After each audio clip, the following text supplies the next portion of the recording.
সেখানে স্বরাষ্ট্রমন্ত্রী জনাব সালাউদ্দিন আহমেদ স্পষ্টভাবে বলেছেন যে এই আওয়ামী লীগ হচ্ছে গণহত্যাকারী রাজনৈতিক দল, রাজনৈতিকভাবে এই আওয়ামী লীগের পতন হয়েছে এবং দল হিসেবে আওয়ামী লীগের বিচার করা হবে।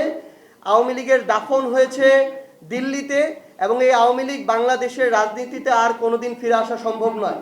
তাদের যদি বিচারের রায় হতো এবং এগুলোর যদি কার্যকারিতা থাকতো তাহলে আজকে তারা কখনোই গর্ত থেকে মাঝে মাঝে উকি দিয়ে এই কথাগুলো বলার সাহস পেত না।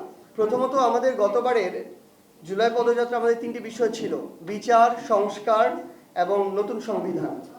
তো সেখানে আমাদের এই যে বিচারিক প্রক্রিয়া, এই চলমান প্রক্রিয়াটি আমাদের কর্মসূচির প্রত্যেকটা বক্তব্যের অংশ এবং আমাদের রাজনৈতিক কর্মসূচির অংশ।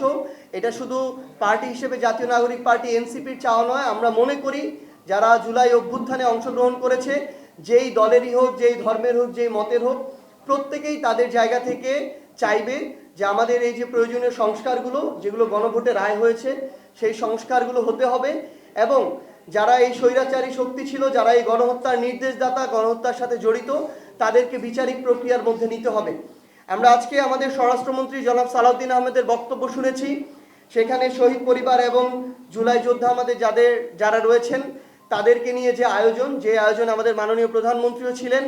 সেখানে স্বরাষ্ট্রমন্ত্রী জনাব সালাউদ্দিন আহমেদ স্পষ্টভাবে বলেছেন যে এই আওয়ামী লীগ হচ্ছে গণহত্যাকারী রাজনৈতিক দল, রাজনৈতিকভাবে এই আওয়ামী লীগের পতন হয়েছে এবং দল হিসেবে আওয়ামী লীগের বিচার করা হবে।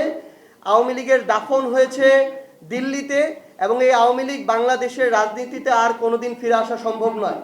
আমরা চাই বিএনপির মুখপাত্র হিসেবে জনাব সালাউদ্দিন আহমেদ যেই বক্তব্য দিয়েছেন, এই বক্তব্য, কথা এবং কাজে আমরা যেন এটার বাস্তবায়ন দেখতে পাই এবং আমরা প্রত্যাশা করি গণঅভ্যুত্থানে অংশগ্রহণকারী রাজনৈতিক দল হিসেবে বিএনপির প্রত্যেকটি নেতাকর্মী তাদের অন্তরে এই চাওয়াটি ধারণ করে।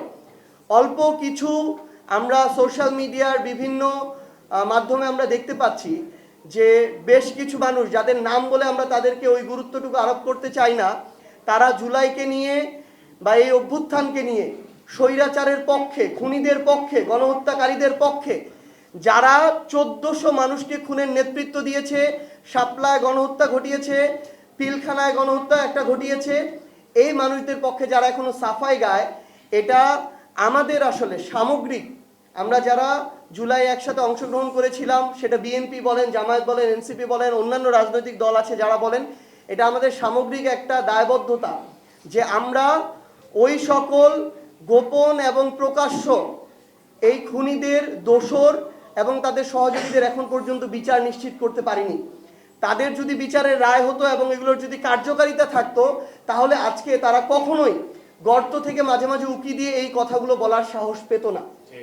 ঠিক যেমনিভাবে আমরা মনে করি যে আমাদের ভাই শহীদ শরীফ ওসমান হাদি, তাকে দিনে দুপুরে প্রকাশ্যে হত্যা করা হলো, সব কিছুর ফুটেজ আছে, তার হত্যাকারীদেরকে ভারতে গ্রেফতার করা হলো, মাসের পর মাস চলে যাচ্ছে, তাদেরকে ফিরিয়ে এনে যখন বাংলাদেশে, যেটা শুধু বাংলাদেশ না পুরো বিশ্বে একটা সাড়া ফেলে দিয়েছিল, পুরো বিশ্ব বিবেককে নাড়িয়ে তুলেছিল, সেই আসামিদেরকে যখন এনে বিচার নিশ্চিত করা যাচ্ছে না, তখন আসলে ওই গণহত্যাকারীর সহযোগীরা কিংবা গণহত্যার দোষরা এভাবে সাহস পাবে, আস্ফালন শুরু করবে। তো এই জন্য বিএনপিকে সরকার হিসেবে এই দায়িত্ব নিতে হবে যেন অতি দ্রুত আমাদের আন্তর্জাতিক অপরাধ ট্রাইব্যুনালের মাধ্যমে, আমাদের বিচার বিভাগের মাধ্যমে এই বিচারিক প্রক্রিয়াগুলো শেষ হয় এবং রায়ের পরে যেন অতি দ্রুত এগুলো কার্যকারিতা হয়।